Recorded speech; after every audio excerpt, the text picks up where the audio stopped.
issued an order in regard to Arnold, which is consistent with what we talked about in the press conference 2 days ago, which essentially is that the Arnold competition can continue. No spectators. This is a unique situation. We do not believe that it is necessary to issue this at any other activity going on. We advise people to continue to go about their daily lives, use the precautions, as you can see, the hand sanitizers and wash your hands and all the other things. And anybody who's never gotten a flu shot, now's the time to do it. But this was a unique situation. It's a unique situation because pulling people from 80 separate countries, unique situation because of how people are pulled together. At the Arnold, 60,000 individuals, which translates over 4 days into 200,000 separate visits coming into the venue. So a very different situation. It became clear in the last hour that this could only be accomplished through an order. And so consistent with the understanding that we had the other night when we did our press conference, we issued that order. Let me just thank all of you for being here. You are the ones who are at the front lines. We salute you. We are very grateful for everything that you do. You are the people who no one pays any attention to. There's a crisis.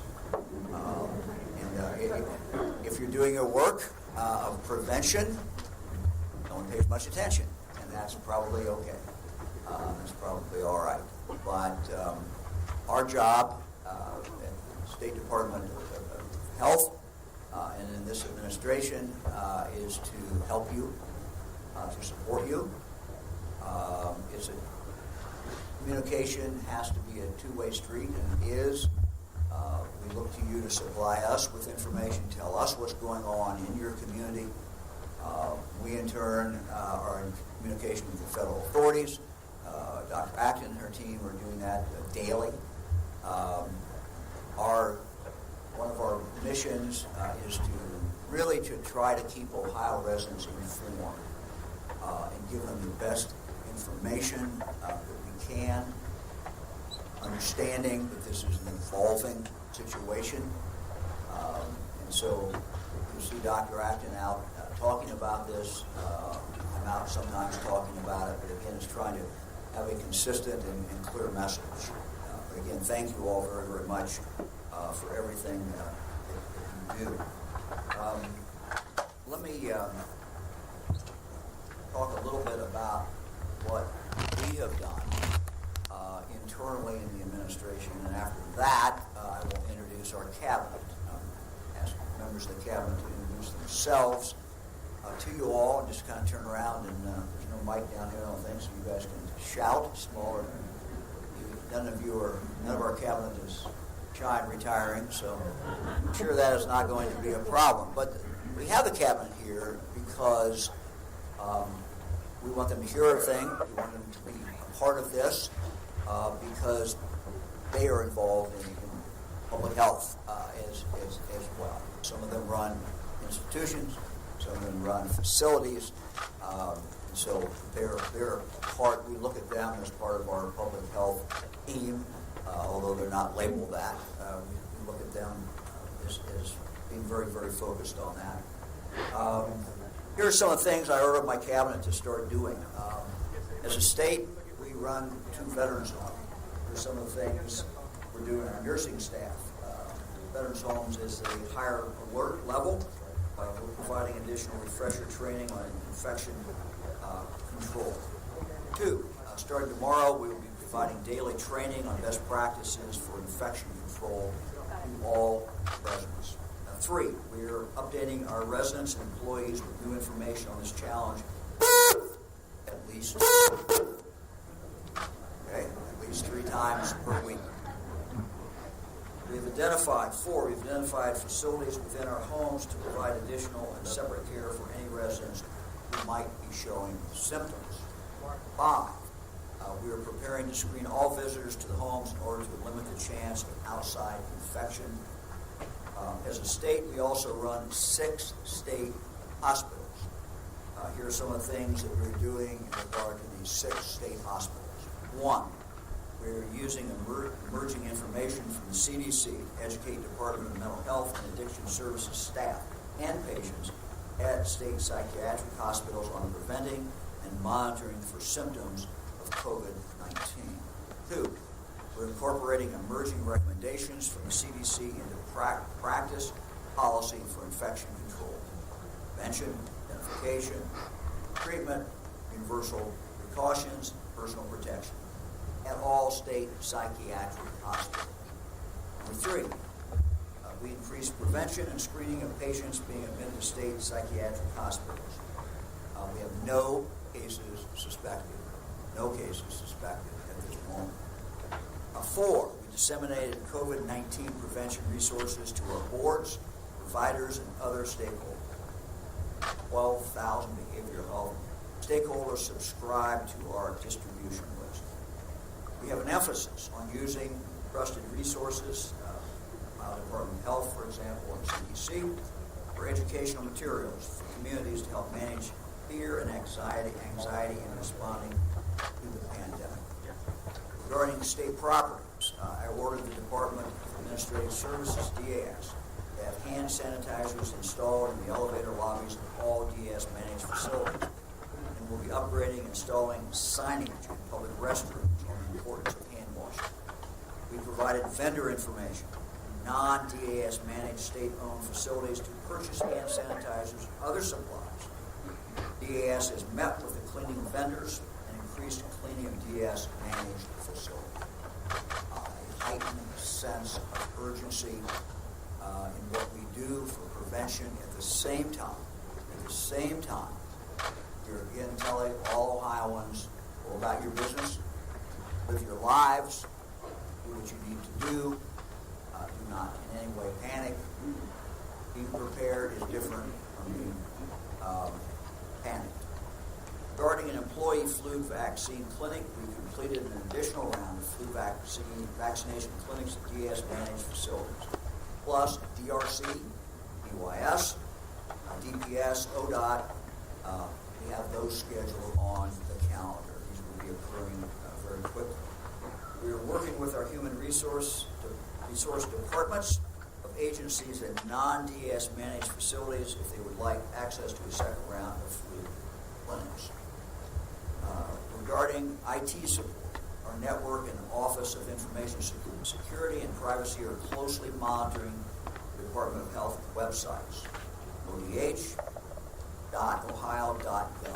and that's odh.ohio.gov, and coronavirus.ohio.gov. That's coronavirus.ohio.gov. We provide additional internet bandwidth during expected periods of high traffic and increased potential for cyber threats. Regarding procurement, maybe more than you all want to know. We're trying to demonstrate what we're doing, letting everybody know what we're doing, and we're asking nursing homes, we're asking anybody who runs any facility with people to follow the same similar type activity. We need to lead by example, and that's been my instruction to our team. We're working to make it easier for our agencies to expedite the procurement of things such as cleaning products, access to hand sanitizers, hand washing, and soap. Regarding continuity of government business, DAS completed an internal tabletop exercise to refresh key individuals on their responsibilities for emergency support function. I might mock the term tabletop exercise as I do my cabinet. I guess most people understand that. Regarding communications, we are printing standing banners, building lobbies reminding employees and the public of the importance of hand washing. We've also added information for employees on the My Ohio website. Additionally, last week I directed the Ohio Department of Transportation to post information from our Ohio Department of Health in all state rest areas on hand washing protocols and to include messages on Ohio travel. The Vasco Department of Rehabilitation and Corrections and the Department of Youth Services to increase the frequency of and be very aggressive use of disinfectant measures in all of their state facilities to protect inmates, families, and staff. We have called on our colleges and our university leaders to urge every student and faculty member on their campuses who has not yet received a flu shot to get one at their health clinic immediately. Know that this is taking place on our colleges. We ask our college and university leaders to prohibit college travel to nations where the CDC is recommending no travel, such as China and South Korea. We also know that our state universities are moving forward, as well as many of our private, to bring students back from infected areas such as Italy. And that has been moving forward. We've asked colleges and universities to also take appropriate action to accommodate students who are studying abroad and may need to come back to the United States. And this is important. Families who have sent children overseas, as my wife Fran and I have in the past, this is very disruptive. They have to come home, and we certainly assure that our colleges and universities are going to be able to provide that education during that semester or quarter, continued online or in some other way, so the students can get credit. We've asked the Ohio Department of Aging to continue working with local aging networks to identify the most vulnerable older adults in our communities with the highest needs. We'll make sure that we have plans in place so their needs are met, whether that is providing additional meals or access to additional medication or other personal care. We've told our local aging advocates across Ohio to go out into their communities, check on nursing care facilities to ensure that all illness prevention methods are in place. Now let me introduce first John Husted, Lieutenant Governor of the state, and then we will go right down starting with Dr. Acton, who you all know, and members of the cabinet can turn around and say hello to everybody and tell them what department. I see, John, we have a microphone. You usually don't need a microphone. Good morning. I'm John Husted. I'm the Lieutenant Governor. We appreciate very much your participation here and for your service. You will be on the front lines of this conversation in our state, and we will all depend on you. So thank you. Good morning, everybody. So good to see you again.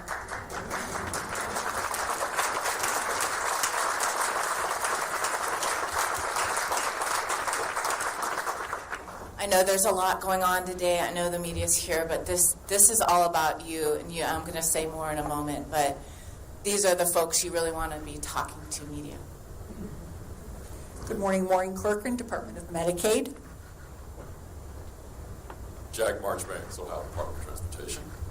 Those rest areas okay, Jack? Sherry Maxfield, Department of Commerce. Good morning, Ryan Geese, Department of Youth Services. Good morning, Ursel McElroy, Department of Aging. Good morning, Lori Chris, Ohio Department of Mental Health and Addiction Services. Tom Stickrath, Department of Public Safety. Good morning, Kimberly Murnix, the Office of Budget and Management. Good morning, Kim Hall, Job and Family Services. Jeff McLean, Department of Taxation. Good morning. I'm Debbie Ashenhurst, Department of Veterans Services. Good morning. I'm Lori Stevenson, Ohio Environmental Protection Agency. Good morning, Dorothy Polanda, Director of the Department of Agriculture. Good morning, Lydia Mihalik, the Development Services Agency. Hi, Jeff Davis, Department of Developmental Disabilities. Good morning, Kevin Miller, Director of Opportunities for Ohioans with Disabilities. Good morning. Hang on, I'm going to hand sanitize this. Stephanie McLeod, the Bureau of Workers' Compensation. Can't top that, can I? Randy Gardner, Department of Higher Education. Paulo DeMaria, State Superintendent of Public Instruction. Good morning, Matt Damschroeder, Department of Administrative Services. Hello, Annette Chambers-Smith, Department of Rehabilitation and Correction. Jillian Froment, Department of Insurance. Leanne Cornian, Director of Children's Initiatives. JP Nassif, Jobs, Ohio. Christina Frass, Department of Natural Resources, on behalf of Director Mary Mertz.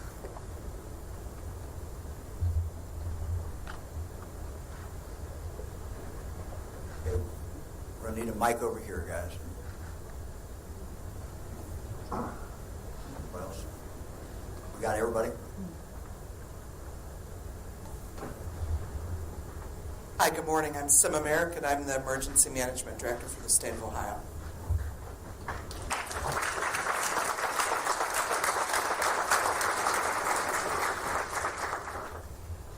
We had a vision when I became governor, transform the Ohio Department of Health into being a stronger partner as we try to strengthen the local health departments across the state. And to be, frankly, a better partner, a stronger partner, a more helpful partner to help you who are at the front line. This was one of the last cabinet positions to be filled. And it was one of the last because I was picky with everybody, but I knew the type of person that I wanted. I just didn't know who it was. And so after a very significant search, we found Dr. Acton. And Dr. Acton brings the passion and the expertise that every member of this cabinet has. I'm a great believer in passion. I'm a great believer in people who get up in the morning and want to go to work and have a vision of what they want to do. Every member of our cabinet has that. Dr. Acton, it's also extremely important for someone in her position to have the vision. But it's also important for them to be a communicator. Because frankly, to be head of the Department of Health in the state of Ohio, you have to be able to communicate. We had no idea that we would be here today, but we knew we might at some crisis. And so Dr. Acton has been communicating, and she really has been the face of this administration. She's been the face of public health as we go through this crisis. And that will continue because it is very important that we speak with one voice. It's very important that the people of Ohio, 11.5 million people of Ohio, really have confidence that we're being as candid as we did, completely candid with them about everything we know in an emerging crisis. So, Dr. Acton, we're going to turn it over to you. Why don't you come on up, and just very proud of the work that she does.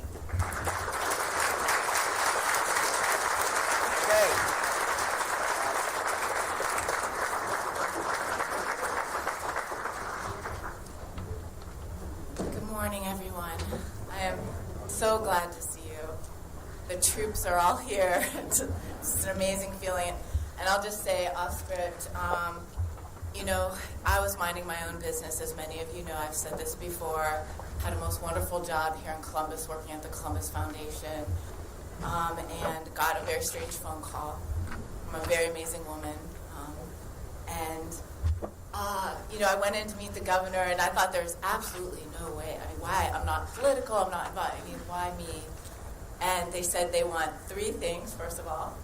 They wanted someone who was passionate about public health, someone who could be like a Surgeon General for our state, use the bully pulpit, and then be a manager of 1,100 people and work with 113 local health departments.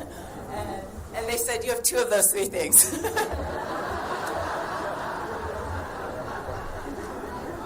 But then they gave me Lance.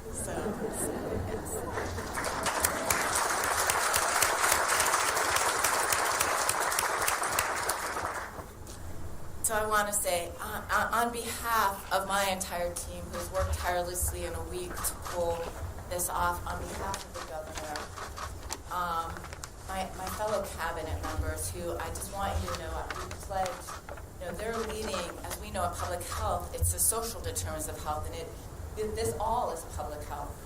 And we're going to work with you. We've been giving good guidance, but we also, please come to us and keep asking us for how we can help you with each of your constituents and the folks you work with. But all of us mostly bow to you, the 113 local health departments that are here with their teams. I'm absolutely, overwhelmed and joyous to be working with you each and every day. We are working on health issues all the time. We face challenges every day, as we know, most that aren't seen. But we stand ready in this room. We stand ready to serve the people of Ohio as they go through this very difficult time of need, a time of crisis, but most importantly, a time when people are scared and there is confusion, and they will be coming to you.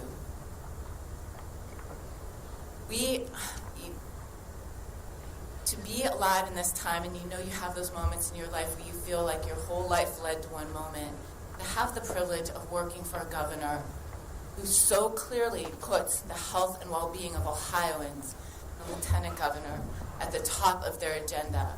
It is real. I've seen it every day. It has never wavered for this 1 year that I've done this, day in and day out, hardly a day. I don't talk with the governor where he has a question about if we are doing enough for Ohioans.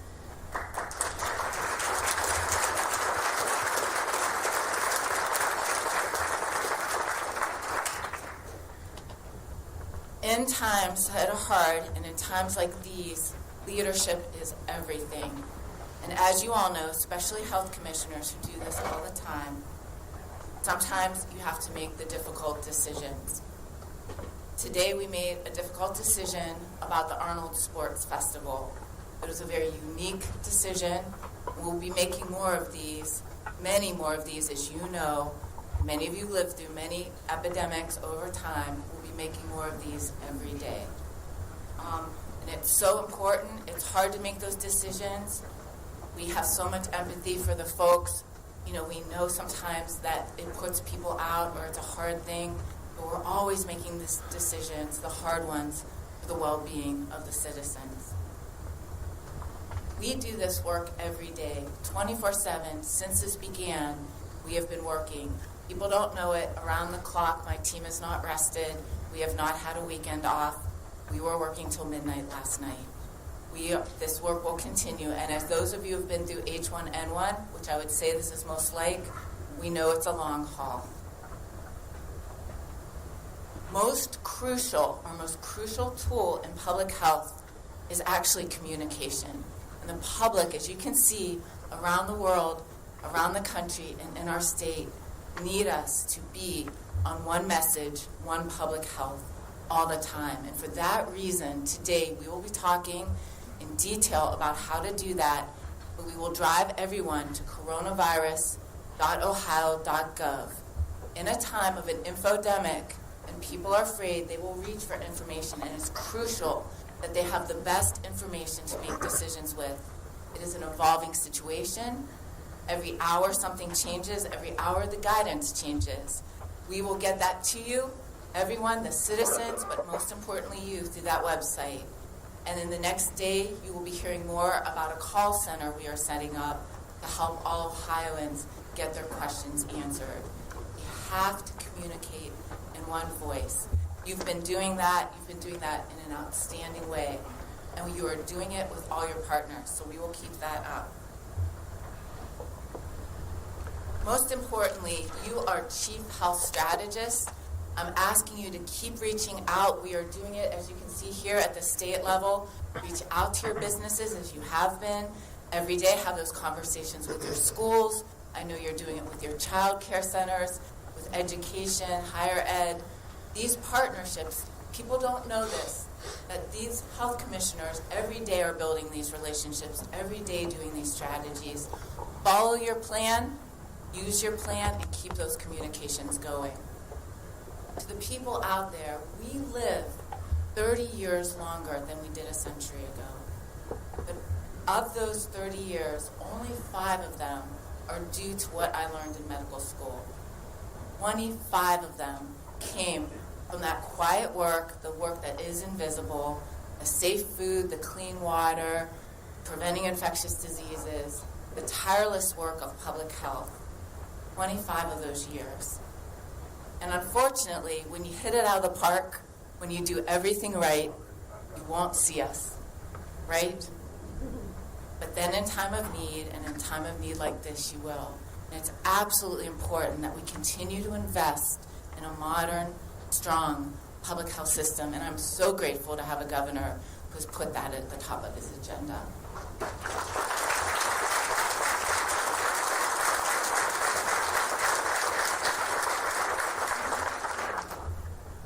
Important in our sessions today, I really want you to take the time. We are doing whole sessions on stigma and on vulnerable populations. As you can see watching around the country as this unfolds, there will be populations that are higher risk and will be in need, from things like housing to transportation. We are partnering with philanthropy, we're partnering with businesses, churches are taking the call to action. This is not a time to be afraid. This is a time to help each other. This is a time to call to our higher angels, and those of us who are well do not have to stay home for 14 days and be dropping off meals on the doorsteps of those who are. Reach out to your neighbor. This is a time we don't have to give in to fear, that we really can call to our higher angels. We'll have sessions on that. We know we're expert in those vulnerable populations. We will be talking about our social vulnerability index. We know by census tract who we need to take special care of. So I know all of you are going to lead that charge. This is a long haul. Again, a lot like H1N1, if we want to call the most close thing that we've dealt with. When this is over, when the public and the media have long moved on, you will continue to do this work every single day. I want you to know that that job of protecting our health and well-being is deeply appreciated by me. And media, please go out and get your stories from them. They're not me. Go talk to these local health commissioners. They will tell you what they're doing. They've been working tirelessly, boots on the ground. Go talk to them and hear these stories in your communities. But I want to take a moment to thank you, because I know most likely nobody will. But on behalf of the citizens of Ohio, and I'd like my cabinet to join me in standing up alongside of our governor, we thank you now for the work you're doing and you're going to do.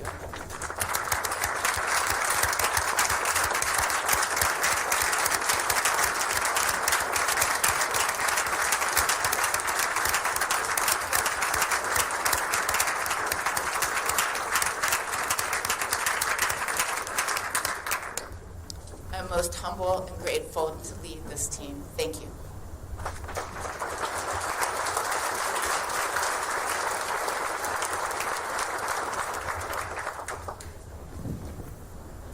Thank you, Governor DeWine and Dr. Acton, for your leadership, and thank you to our cabinet members for being here today.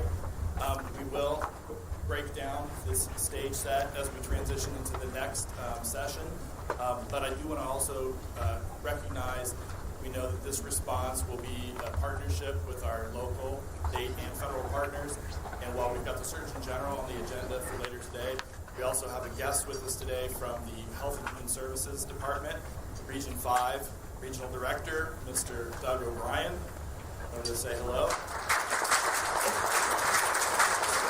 So thank you for being here with us today. Also, as we break down the stage set, we know that we're pulling you away from work back at your offices and the other public health things that you're doing on a daily basis. So let's take 5 minutes as we break down the set. Check your phones, check your texts, and we will reconvene in a moment. Thank you.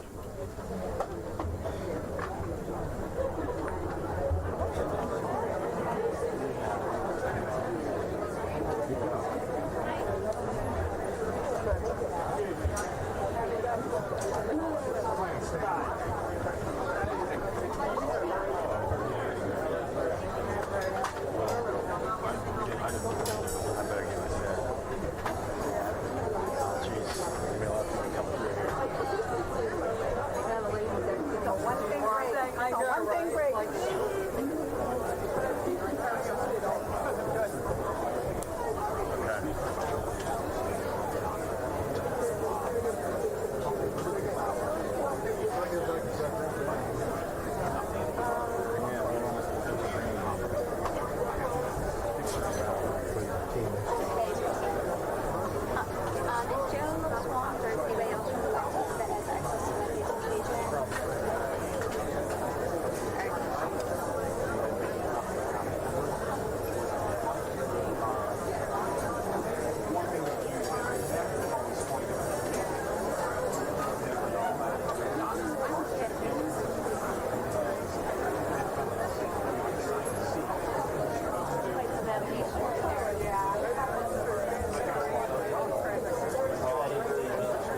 first to go.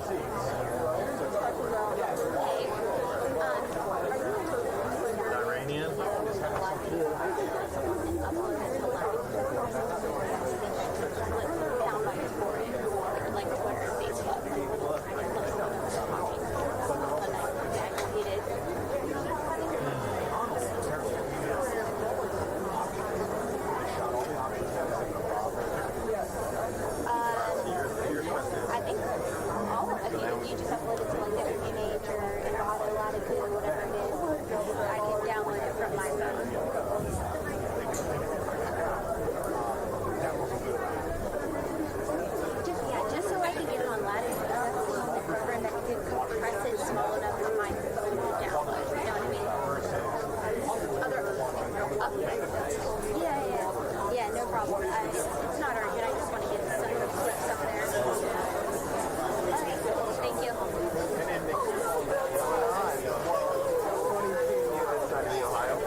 Thank you, everybody. Could we please return to our seats to get ready for the next presentation? Thank you.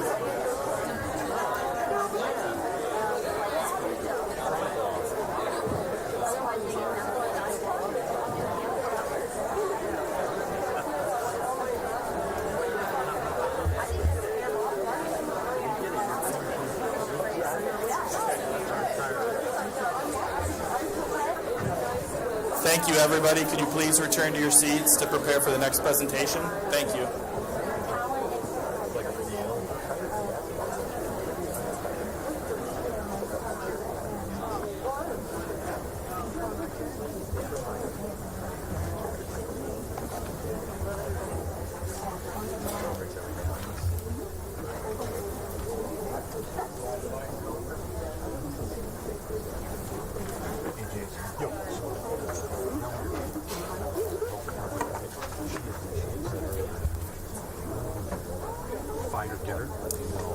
Thank you. Our next presentation is from our first local public health partners and public health EMA representatives who experienced persons under investigation. We call them PUIs. That's an acronym. We use a lot of acronyms, but it's persons under investigation, lessons from the front lines. And I'd like to introduce today with us Jenny McCoy, who's from Butler County General Health Department, Emergency Response Coordinator. Dr. Stephen Fagans, Medical Director, Hamilton County Public Health. Jordan Luttrell Freeman, Butler County General Health District Epidemiologist. Matthew Haverkos, Director of the Butler County Environmental Management Agency. And Dr. Kimberly Moore, Associate Vice President of Student Life and Dean of Students with Miami University. Welcome and thank you for sharing your advice.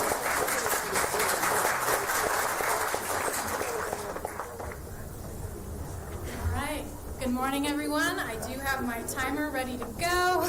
We're going to keep ourselves on track. That's kind of our goal as a planner, right? So my name is Jenny McCoy. I'm the Emergency Response Coordinator for Butler County General Health District. I am standing in today for our Health Commissioner, Jenny Baylor, because like the good public health role model she is, she was not feeling well, so she is staying home sick. So, right? I think she deserves a round of applause. She's probably tuning in right now. So today what we're going to do is really focus on PUI management and what that looks like at the local level. So what you're going to hear from are different angles on PUI management from various sectors brought together with a common goal of ensuring the public's health. So what we're looking at is Butler County's perspective on PUIs, Miami University's perspective on PUIs, Butler County Emergency Management Agency's perspective, lots of terms, and Hamilton County Public Health's experience. So again, we're keeping things really high level. We're going to try and move through this quickly to give you all plenty of time to pick our brains, to ask us questions, so that we can inform you based off what we learned during our experiences. So, as many of you probably saw in the media, we did have 2 persons under investigation in Butler County. So, usually when we have public health emergencies, they happen at Friday at 4 o'clock, right? That's kind of a known thing in public health. Luckily, in this case, it happened on a Monday. So our epidemiologist, Jordan, was notified by the Miami University Health Center that we had potential cases. Luckily, we were very proactive with Miami, and the week before had a meeting with those same health center staff to say, what would it look like if you had a case here? What would it look like if someone walked through your doors, had the signs and symptoms, and had the travel history? So we were really prepared for something like this to happen in Butler County. What happened after that initial notification was the very next day, I'm going to backtrack a little bit. A lot happened. I'm trying to be brief. I see some head nods going, yeah, I know what you're feeling.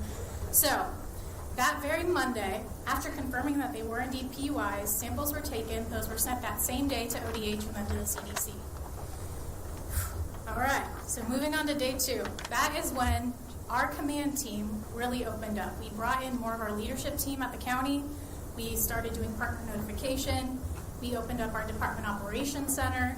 So really that's when we were in full force. Let's go, let's do this, let's respond. We're ready for this. So moving on, Tuesday through Sunday was really a blur, as you can all imagine. Lots of public information, press conferences, pressers, which was a new term for some of our staff. We learned a lot of different lessons learned, and what I'm going to do is keep moving forward so that we can really get to those lessons. Now, everyone in public health in this room has probably seen this graphic before, right? Can I see a show of hands? Have you seen this? That's fantastic. So, what I'm going to say is this, and kind of round out the introduction. What it really comes down to in public health, a lot of times we talk about the P for prevention, right? In this case, we focused on 3 additional Ps. Try not to be cheesy, but it just kind of happened that way. So we've got our people, right? The people that we bring together from our organizations, have them sit down at the table and say, how are we going to handle this? We've got our partners. Because those partnerships that you build beforehand, the ones that you strengthen during a response, and the ones that you continue to build after, are incredibly important to a well-rounded response. And then the 3rd P are your plans, right? So as Dr. Amy Acton said, we have to rely on those plans and policies we've been working on for decades, right? When you get stuck and say, where do we go from here? Fall back on those plans, fall back on those policies, and fall back on that experience. So with that, I'm going to pass it off to our epidemiologist, Jordan Luttrell Freeman, to talk about the Butler County General Health District perspective on PUIs. Hi, good morning. My name is Jordan Luttrell Freeman. I'm the epidemiologist for the Butler County General Health District. So when we got these cases come in, Miami did exactly what they were supposed to. They notified us to do our epi evaluations. A couple things that we learned, though, going through this was, of course, not everything goes to plan. And as soon as the action starts to fly, you have to call some audibles. So the first thing is based off of these early days, based off the CDC criteria and our target, the target population of who we would be looking at. The first real barrier we had was language barriers. We were largely looking at people who had traveled from China, so a lot of them were Chinese speakers with different, varying degrees of fluency in English, some very well, some were beginners in English. So we ended up having to go around and use multiple different methods to get around that barrier. Sometimes it was as simple as using translation services. Sometimes it was using using the services of a friend who had brought them into the clinic. So when it came to the PUI forms, initially we basically said that when the clinic finds somebody who they believe might suspect this, we would go ahead and fill out the PUI forms. We moved on later to saying if someone meets some basic criteria like they are sick and they are coming from China in the past 14 days, go ahead and fill out your PUI form and then we'll do the evaluation. That was it. That enabled us to have a good record going forward. It also allowed us to basically start with the evaluation. And something that we learned very, very early on was basically to do your epi investigate, have your epidemiologists do your epi investigations. So as public health professionals, we're the ones that have the training, we're the ones that have the education and experience in doing those in-depth travel analysis, looking for things like bus numbers, having people draw us out maps of, hey, you had someone coughing on the bus, were you within 6 feet, rather than just that sort of generic, were you in this particular vague region for a while. And so when we started doing our epi evaluations ourselves, as soon as somebody hit that little flow chart that I spent a couple hours building, we could set that up. As for the interviews themselves, like I said, once we actually did the epidemiological interviews, it was pretty smooth sailing for us to identify who was hitting those CDC criteria, who was not hitting those CDC criteria. I'm going to go jump down to mental health before hitting privacy, because this kind of goes with what we saw was a lot of people coming in, was a lot of health anxiety, coming in, people who basically wanted to be tested or wanted to be told that they didn't need testing. So that was something that we were prepared to deal with, and I think as this is going on, wider spread transmission, that's something that we'll have to be prepared for, are people who are going to be absolutely sure that they have this, regardless of what the epidemiological factors are. And in almost every case, if you talk with them, tell them exactly what the epidemiological assessment is, why their risk assessment puts them into either high, medium, or low risk. It seems like most people become satisfied so long as you actually explain it. And then now I'll go on to our protecting privacy. Another barrier that we ended up having was that a lot of people wanted to know. This was a big public interest. We were regularly getting calls trying to get identifying information out of both of our PUIs and the people who were going in to get tested. We had people who were we had everything from landlords calling wanting to see lists of people who have been to China, to media, to just kind of neighbors wanting to know if there was somebody in their neighborhood. So something that we really stressed, and something that was a really sure thing, was protecting the privacy of our community and the PUIs, who, again, were very, very concerned. I talked with them every day. The concern did kind of wave later on, but during the first parts, they were very worried, because they could see on the news, they could hear everyone in the community, Facebook and everything, that people wanted to know who they were. People wanted to know why they were there. People wanted to know why we weren't taking everybody from China and locking them in a gym. So there was a lot of stigma. There was a lot of anxiety in the community regarding these individuals. So it was very important to make their privacy one of our utmost concerns. And so with that, move on to Miami University. And Dr. Moore will talk more about theirs.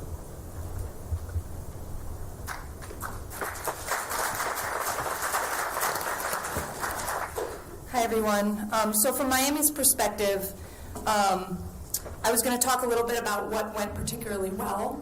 And first and foremost, I think one of our keys to success, if we can claim success, is that we had very strong partnerships, particularly with Butler County Health and Ohio Department of Health and Tri-Health, actually.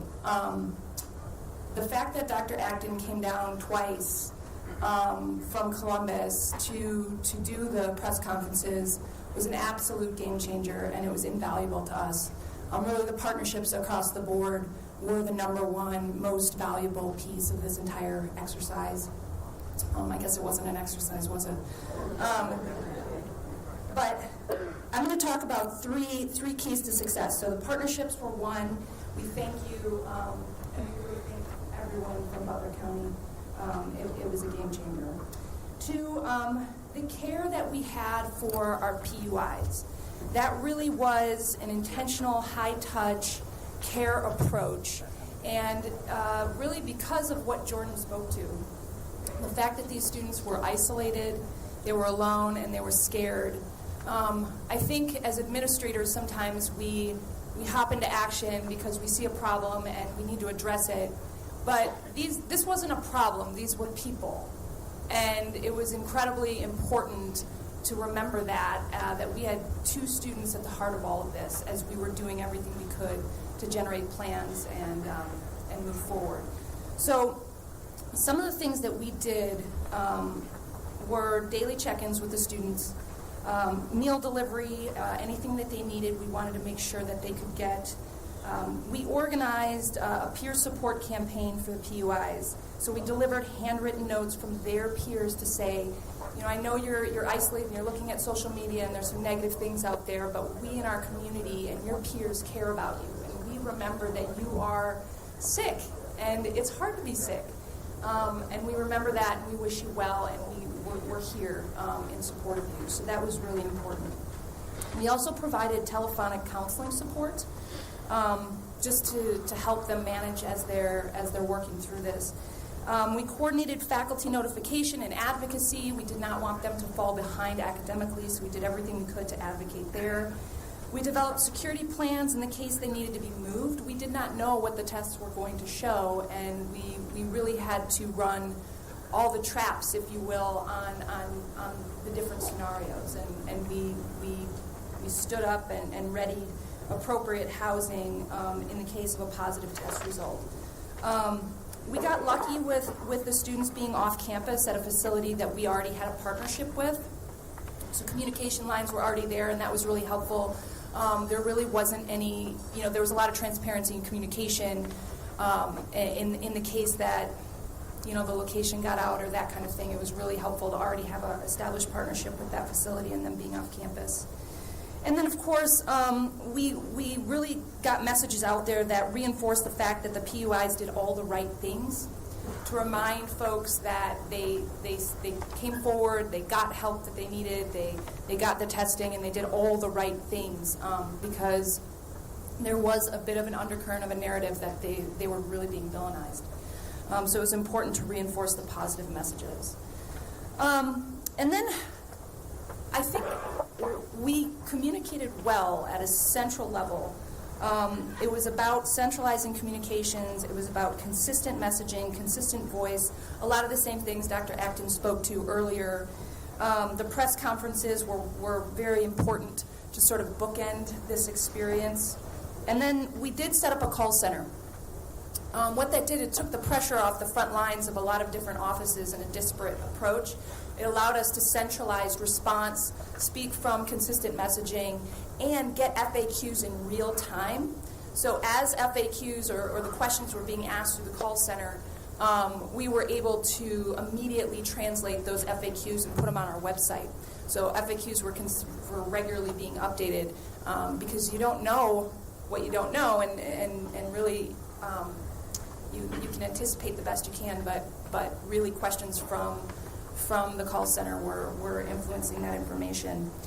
And so lastly, I think as far as what we could have done differently, you can always communicate more.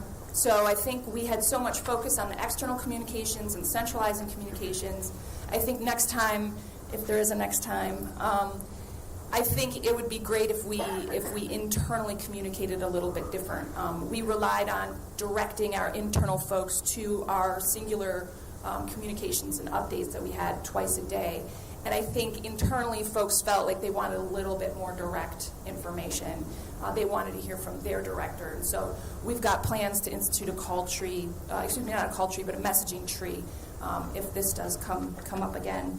And then, of course, just like you can always communicate more. You can always do more on inclusion, right? And so I think we definitely have an inclusive excellence message at Miami, but we always could do more in those areas. So those are a bit of lessons from the field, from Miami's perspective. Thanks for having me.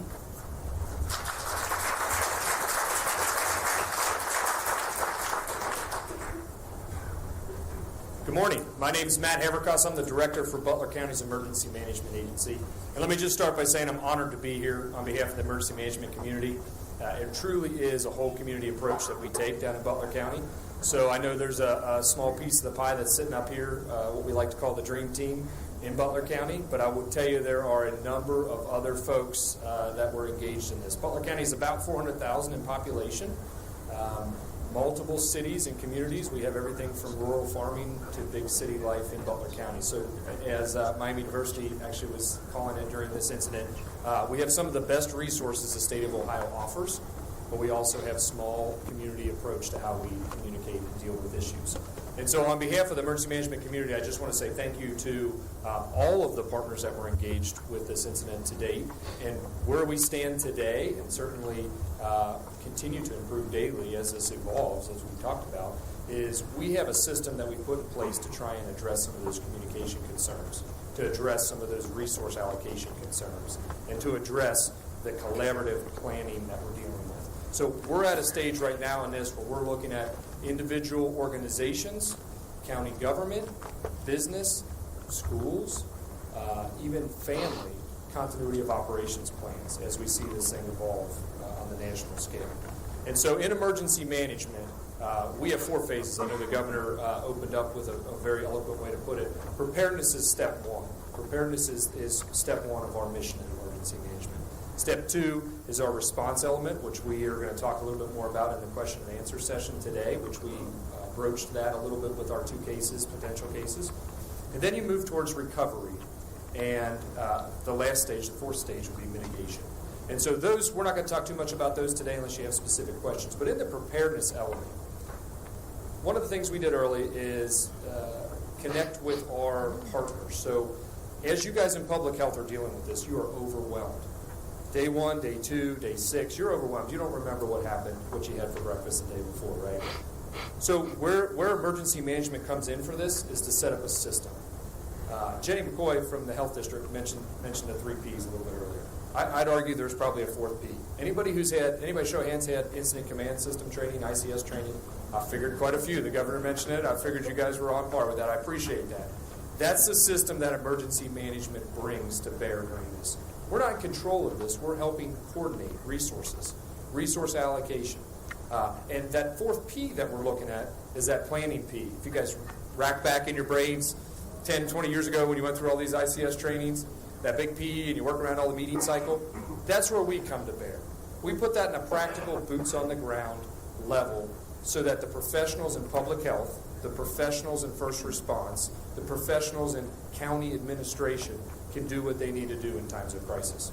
And so that's what we did in Butler County. The picture you see up there on the screen is actually our operations center. We activated to a level 3, which is kind of our lowest level of activation, more coordination of situation reports, information flow, getting the right people to the table. And so what you see there is a collaborative partnership meeting occurring in our operations center that brought in 3 different health districts, Middletown City, Hamilton City, Butler County General Health, Miami University, and some of our other first response partners. In addition to what you see in that emergency operations center is resources that come to bear in a flex that we do in emergency management to work from small staff day to day, but be able to bring in resources during times of crisis. So you see an emergency management incident management team there, the Butler County Incident Management Team. You see the Butler County CERT team, if you've heard of that, a Community Emergency Response Volunteer Team. And you also see some of our partners from EMA, our local emergency management partners. What we did early and often, as I always say, in the emergency operations setting is set up your resource process. Make those resource requests early. So what we did day 1, I connected with Director Sim America and her team at Ohio Emergency Management, and requested some support from the Ohio Emergency Management Agency to come down to our Operations Center day one. So they sent supervisor, Phil Clayton to come down day one and was right at our hip with his team supporting us throughout this process. What that did was within the first few hours of that incident set up the resource process. Now we have a system in place on how we request resources, how we track that, and how we close that out. Because at the end of the day, that's important, right? If there's some funding that comes back, or if there's accountability issues, things like that that would be put in place, we want to make sure that we have that taken care of. So we did that day one. As we evolved, we became a partner with our public health professionals, not only to ensure that we're bringing more and more folks to the table, but also to help them with this planning process. Last thing you want to do during an incident when it hits Monday morning at 8 a.m., the last thing you want to do is pull that plan off your shelf and try and open it up and work through it. We always say it's the process of the planning, not the plan itself, that's important. And so what we do is try and come in and provide an avenue to work through that planning process. What are we going to do day 2? What are we going to do day 7? And so I don't want to go into all the nuts and bolts. I've got a million stories I could tell you. A couple of the high-level things that work very well in Butler County, and I'm very proud of our folks there in the county to do, is we got on the same page. We opened a WebEOC incident event. What that allowed us to do is to share information across jurisdictions and across county even boundaries. So I really want to say hats off to the Southwest community who, and I'm sure others outside of that as well, who made phone calls I talked to personally to help us through this incident as we're trying to work through. We utilize that. And what I would recommend to you all, we talk about collaborative planning. What does that mean? It's written up over there on the wall. COOP planning, continuity of operations, right? What do we mean by doing continuity of operations? We always start looking internally. I have a staff of 4 that work with me right now. Is that going to be enough to handle this? Probably not. What am I going to do? I'm going to call in the incident management team. I'm going to call in my EMA on-call support team. That's what I'm going to do internally. I'm going to activate our operations center. We're going to provide situation reports to all of our partners, public health, all the way up to the state level. And then from there, they take it further up to the federal level while we're doing resource allocation. But while that's happening, we're actually, from the planning element, looking at what resources can we provide or get from our neighbors. And that's what I always encourage folks to do in continuity of operations planning. I had a number of phone calls from Warren County, Hamilton County, Claremont County, and others who offered to help from the public health side, to offer to help from the EMA side. And you know what I did? I took them up on that. So I brought in some emergency management folks, some health folks from our neighboring counties. Not that it was in crunch time at this point, but to open up those avenues, to work together through this problem. And so I think that was one of the biggest successes of Butler County, was being able to utilize some of the support that was offered from the other communities. And really what I would say is a lesson learned for you all out there is to, when you develop these continuity of operations plans, you're going to say, I need X number of nurses. I need X number of EPIs. I need PIOs. I need liaisons, right? So you need to be reaching out and looking to your community partners outside of the boundaries of your county, through public health, through incident management teams, through your emergency management system, to bring in some resources to help you. Because you may not need them day 1 or day 2, but as this progresses through day 14, I think in our case we thought with this might be a couple of days, have test results and move forward, and then by day 6 we were all burnt out. That's how these things progress. And you want to be able to have some continuity. People are going to hit you up early on and want to help out. And all I would say to that is try and utilize those resources. And get your emergency management folks engaged early on. I mentioned our team. Again, a county of 400,000, we've got a staff of 4, very relatively modest staff of 4. I have the ability to ring the bell and get about 50-plus individuals in there that are Type A incident management trained personnel, all disciplines. That's transportation, that's law enforcement, that's fire, that's health, EMS. So we brought a lot of those folks in based on what we need. That's not too dissimilar to what you would have in your counties and your resources that you can draw upon. And so I just want to leave you, and certainly I'll answer some questions, but I want to leave you with the thought that as you expand this incident out, as you're engaged, don't be afraid to reach out to those that are able to help you. And thank you for those. Dr. Atkins, I know, met you through this incident, and again, you guys have offered everything to help Miami University and help Butler County. Director Sim Merrick, and I know the Emergency Management and Department of Public Safety Agency was very helpful in getting us resources 24/7. Like you guys, we're still all getting texts and emails. I think that the health commissioner sent me an email last night at like 1:30 in the morning. This is an ongoing, evolving incident, And all we are encouraging folks to do is to kick off the dust off those plans, work through the process of getting your partners to the table, and everything will be just fine. So thank you for the time. I'm going to turn it over to Dr.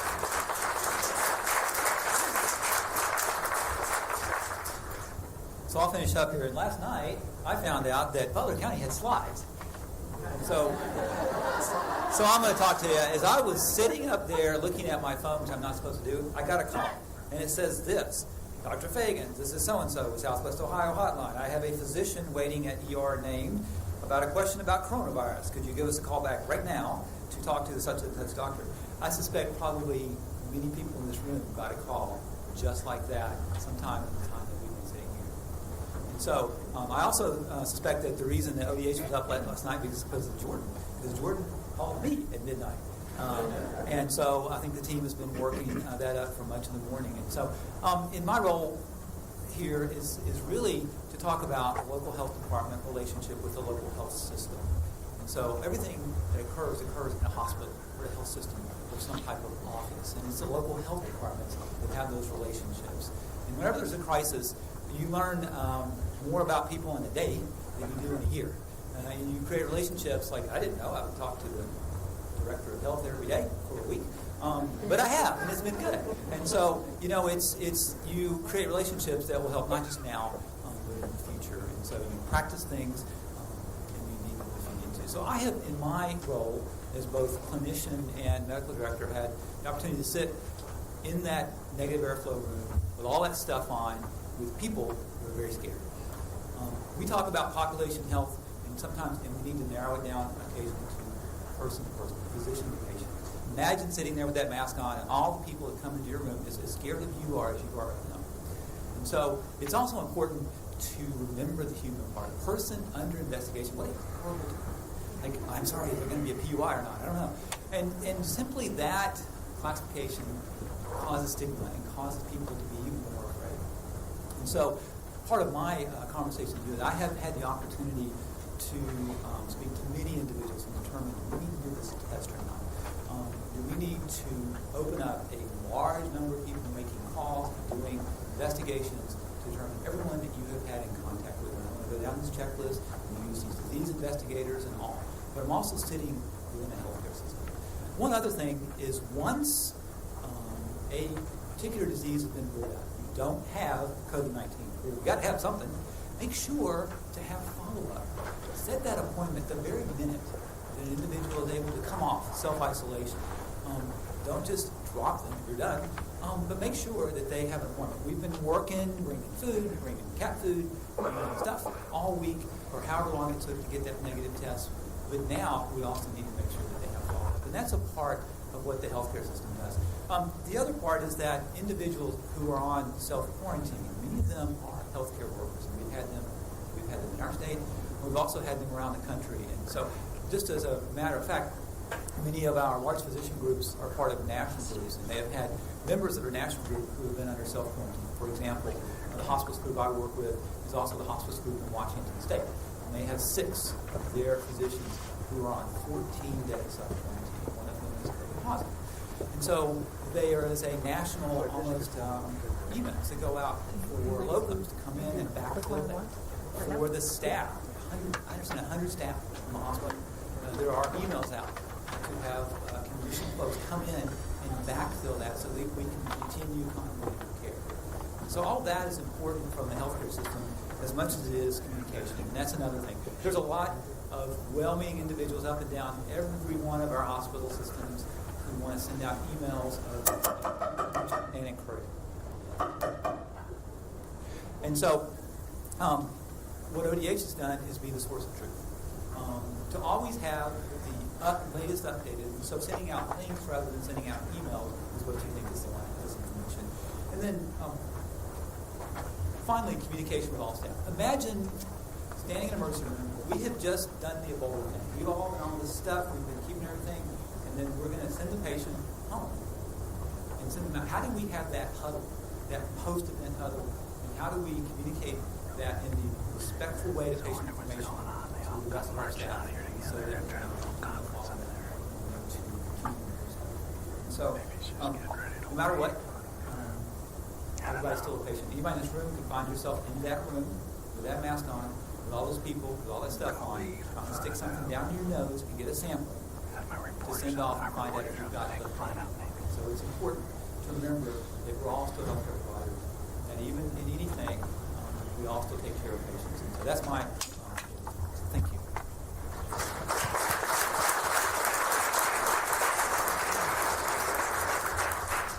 So we're going to round this out. Matt already, Director Post mentioned this already.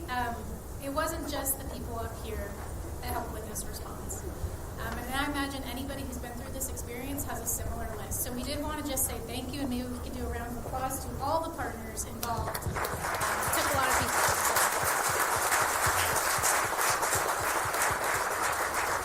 So now we are ready for your questions. The fun part. So I think we have a roaming mic.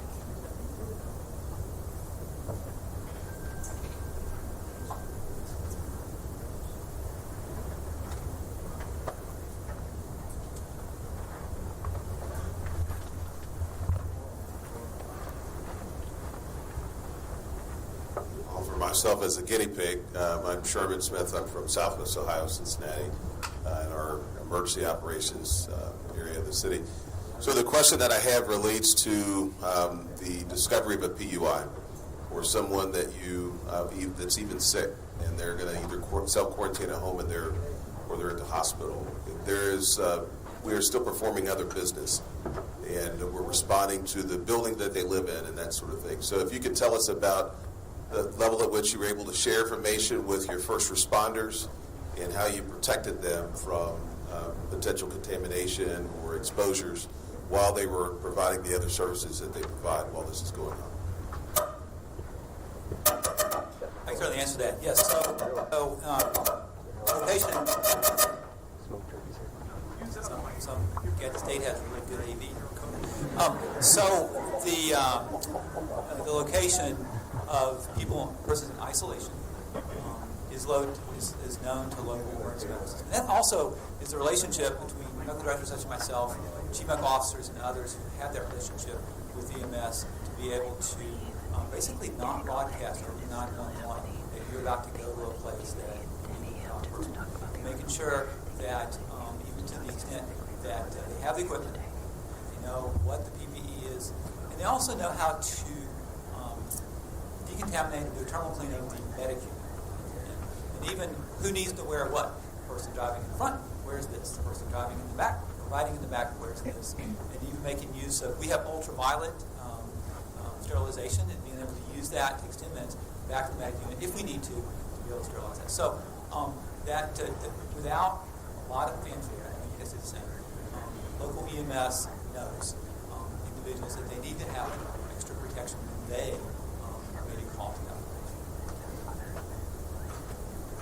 We also have it set up so that we are in communication with people who are going to be under isolation, people who are in quarantine if they're under daily active self-monitoring, daily active monitoring and public health supervision.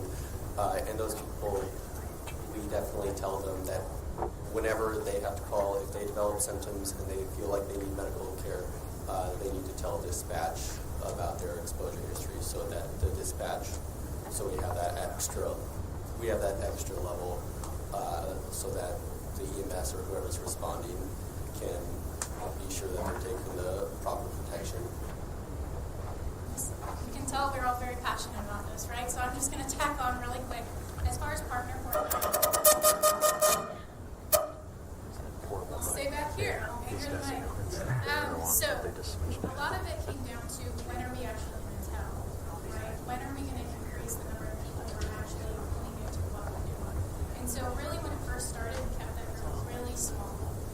As soon as we realized that there was a potential that they may need transport, whether or not they needed the medical care, but maybe just that privacy of the transport through EMS or fire, that's when we put it in our partner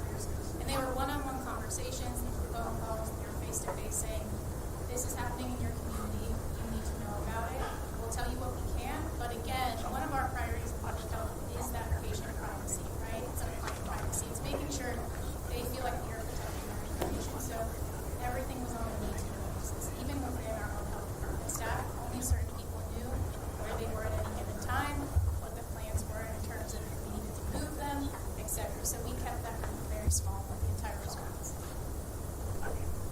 And I'll add just one piece of that. That's a very tough question to answer, Chief. I mean, you're looking at how much do you share? Not that you're holding anything back, but on the flip side, we don't want to induce panic that's not needed. And so, again, from the operations center, the EOC setting, it's challenging because everybody's calling. Everybody wants masks. Everybody wants to know what's going on. So we tried to funnel that down into situation reports on what we were doing. So the high-level stuff got out to everybody. The very detailed stuff based on potentially Miami University, City of Oxford, City of Hamilton, City of Middletown, those are our key partners. We did stakeholder calls every day, sometimes multiple times a day. We invited folks not only from public health in those jurisdictions, but also first responders. And I think that was a key to success, because the reality is, if you get a call at 2 in the morning as a first responder to that address, you need to be prepared.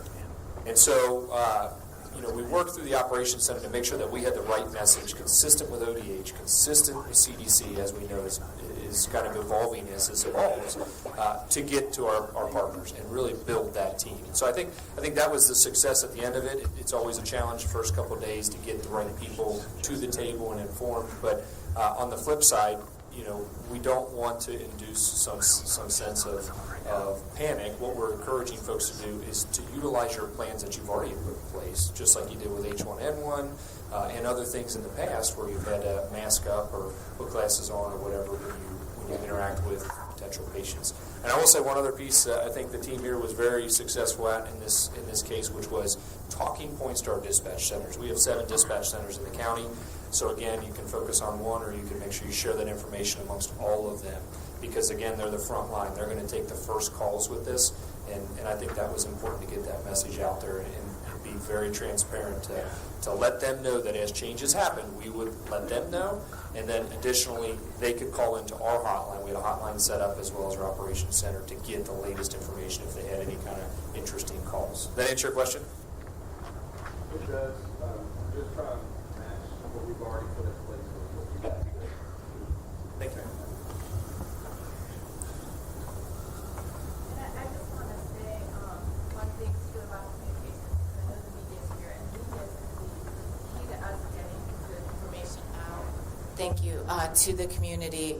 Remember that these were in this case persons under investigation, and as you can see from the story they've told you, the issues again of stigma and things that they were dealing with were quite unique, and these young people were very scared, far away from home, but they didn't have the disease. They didn't have the disease yet, and so it's very, very important that we're always protecting folks' information. And I know the media has had a lot of questions about that, and they're having cases in a big city like Columbus. If we said we have 3 PUIs today, you won't know where they are because we're such a big city. But in some of these counties, in some of the smaller counties here in the room, we've had PUIs where everyone would know who it was, even before they were even diagnosed with the disease. And so that's always in public health, balancing population health of all of us, but also the rights of an individual. And with cases, we will always give that county data. We will give demographic data like ages and sex and that sort of thing. And then, as that contract tracing that you heard, we go, I've said this several times, your doctor does not take a history like these folks take a history. If they did, we'd all be in better health, because that is the art of medicine. And that's where the story is, where the diagnosis lies. But they do this work in such a depth you would not believe. They're specially trained disease detectives. But they will tell you, they'll tell all the people who are at all exposed. So if you have been exposed to a case, you will know. And then eventually, though, somebody might be out at a movie theater or something like that, and that's when we would share, the showing of X movie in this theater at this time. You might want to watch for these symptoms and go see your doctor. And that's how they do due diligence to protect all of us while also protecting the person. Oh, time for one more question. I believe. Yes. So everybody knows that schools have emergency management plans that have been developed in collaboration. Could you talk about what a really strong collaboration and partnership looks like between local health department, local EMA, and a school district, just to emphasize, as we're in this period, how to make sure those are really tight and really strong? Sure. So I can start speaking on behalf of Butler County, and I know Matt is going to be able to fill in too. So we are really lucky in Butler County in that our Educational Services Center actually has hired a person whose sole responsibility is public school safety. Her name is Catherine Clayton. She's actually on our list of very valuable partners for a reason. She was really our conduit to all the schools and has been our conduit moving forward in this response to say, what are your infectious disease plans? What are your continuity of operations plans? Do you need assistance? Do you understand how you connect to the greater county emergency operations group? Do you know when we're going to call? Do you know who to contact at the various local health departments within your county? Because again, we have 3. So we want to make sure they know they can call the City of Hamilton Health Department. They know they can call the City of Middletown Health Department. They know they can call Butler County General Health District and get that support. And Catherine, and I'm going to have Matt kind of fill in on this, he's also part of the Butler County Extended Management. Yeah, and I think you hit the nail on the head there. Certainly it's a partnership. So whether you have an education services center, public safety director like we do in Butler County, or you just have a smaller number or a number of superintendents, we always encourage getting them together, whether that's a conference call, whether that's a face-to-face meeting. That's what we're doing. We're continuing to do that. We had one, and we've got another one coming up next Friday. In terms of our community partners, our schools, our businesses, and schools was probably the biggest piece of that group that came. And the conversation was, looking at the template that's already in place in terms of pandemic for schools, they need to expand upon that. They need to look at what their resources are and the capabilities, and then work with their county EM and their county public health to make sure that they have the right resources in place. So, again, that's kind of a case by case on each of the districts in terms of their transportation needs and then their continuity of operations that we talk about. But this is no different than if you were to substitute schools out, substitute nursing homes in, or substitute businesses in. Again, working with your partners either in your block of schools that are under the same jurisdiction or even outside of that to make sure that you have the resources to take care of should you have to move folks and do things like that. So certainly a good question. Finally, that the school superintendents or the district superintendents are as much a constituent as your chief medical officer. So having the ability to speak with them as quickly as you would your CMO. There is another sort of undercurrent in public health out in every school. It's called sports medicine. So there is an entire sports medicine trainers and others connected to healthcare systems, very much connected to the Ohio High School Athletic Association. That is a great way to get information out. I would suggest to you that one email that you read is from your athletic director of your school. So getting that message, having that conduit, and having that standard message. I want to add just, not just for this particular situation, but basically anything. One of my key sources of information as the epidemiologist is a school nurse. So something that, they do a fantastic job in Butler County. Yeah, absolutely. There's so many times where I find out about so many things where we have all these redundancies set up, but it's the school nurse who I find out information from. So one of the things that I did, and I would recommend that every epi or communicable disease investigator do, and a lot of them have done that, is develop really strong relationships with those school nurses because they're the ones who will have a lot of information about what's going on in the school, and they're incredibly helpful with contact tracing as well. Let's give our panel a hand. Thank you.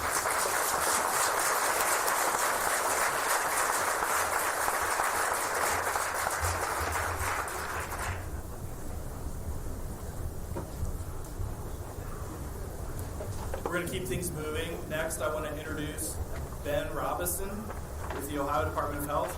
He is the supervisor of the Office of Health Preparedness, and he's going to talk planning to action, steps after a confirmed case of COVID-19. Thank you, Ben.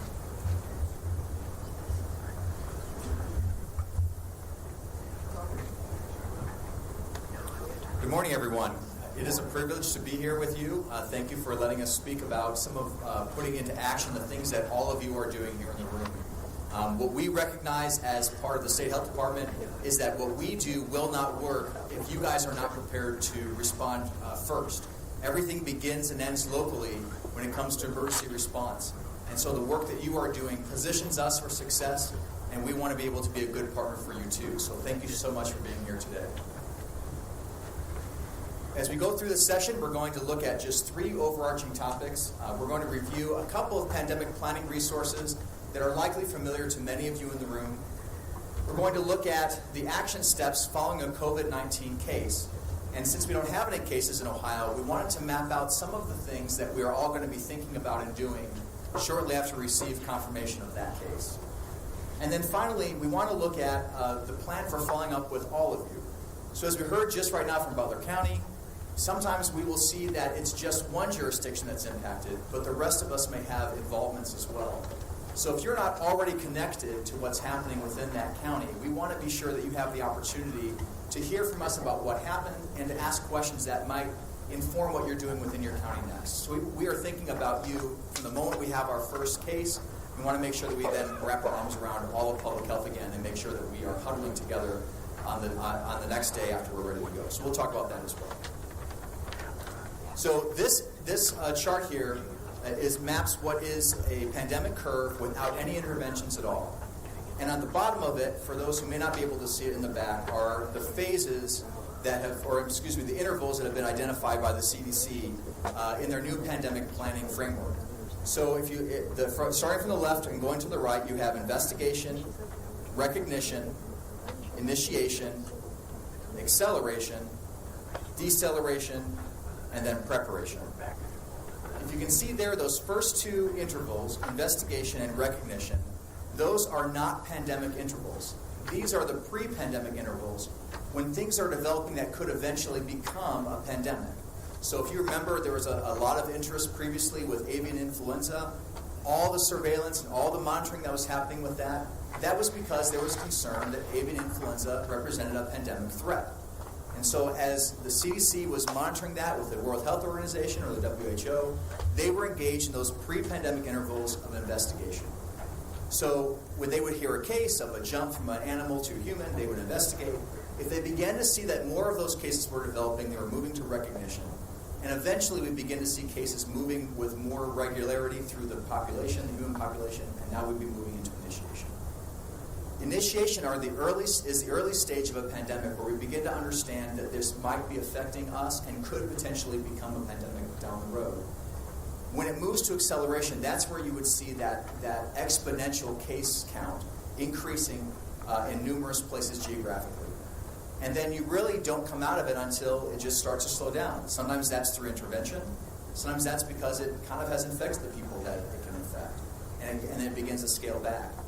What is worth noting is that although this is a nice clean curve, we know in public health that there might be multiple curves that continue to bubble up, waves of influenza illness that will have to keep us on our toes. And so even as it decelerates, our epidemiologists continue to monitor data to make sure that we do an excellent job of not pulling back things too quickly and then reinvigorating this incident.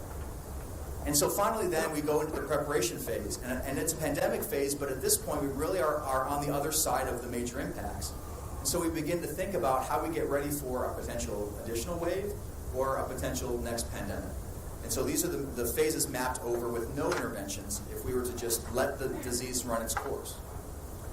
But we do have an opportunity to intervene, and we have been doing interventions at the federal level here in Ohio, as well as in partnership with our other state and local health departments throughout the country. And so that same curve that you saw on the previous slide is that big curve that's plotted here on the picture in front of us. This is what would happen if we did absolutely nothing. But the curve that's down to the right, that's smaller, has a much lower top peak, and is crossed there. That's what would happen if we were to employ effective public health interventions. And the reason why this is important is that we have 2 things that we can do with effective interventions. The first is that we can delay the onset of the first case. So if we do nothing at all, the first case is going to happen in time much sooner. The actions that we've seen taken at the federal level, certainly the travel monitoring that's gone into place and the restrictions we've seen, has helped us to push back the date of that first case in the United States. The reason why that's important is that when you can push a case back, you open up the opportunity for interventions that weren't available when the case first began. So now you can do things like antivirals, therapeutics. We may be able to have access to a vaccine. This vaccine, we know, is not anytime soon in development. The last I heard was maybe 12 to 18 months. But that's why these interventions are important, so we don't lose sight of how we continue to keep those cases down. So delay is a huge goal. The second huge goal is reduction in impact. So if we have fewer people being ill, that's important for lots of reasons. If fewer people are ill, there are fewer people who can spread it. Additionally, there are fewer people seeking care. When we're involved in pandemic planning, we are already thinking about what medical surge might look like if we see this pandemic spread widely. And let me just be clear, we don't think that there will be a medical surge today in Ohio. But we have to think around the corner on that so that if we see an influx of cases, we have strategies in place to ensure effective care for all Ohioans. And so we begin to think about what this might look like. And so by reducing these cases, it allows the medical system, the public health system, to have capacity that may be able to contain the demand within the existing resources and may limit the number of auxiliary strategies that we have to use. So all that we're hearing right now in public health is about this curve. It's about trying to take everything that would happen if we did nothing and then move it as far as we can to the right and from the top so that we can have an impact that is more manageable, impacts fewer people, and has the best outcomes we can possibly have with regard to COVID-19. Okay, so having set that stage now, I want to talk through what would happen if we were to have a case, because obviously we can't have this pandemic curve that we just discussed until cases start to develop. And when cases are identified in Ohio, we want to have a coordinated approach to engagement. And so the very first thing that we're going to do to launch all of this is case notification. So we're going to find out that there is a confirmed case, a confirmed lab result for SARS-CoV-2 or the virus that causes COVID-19.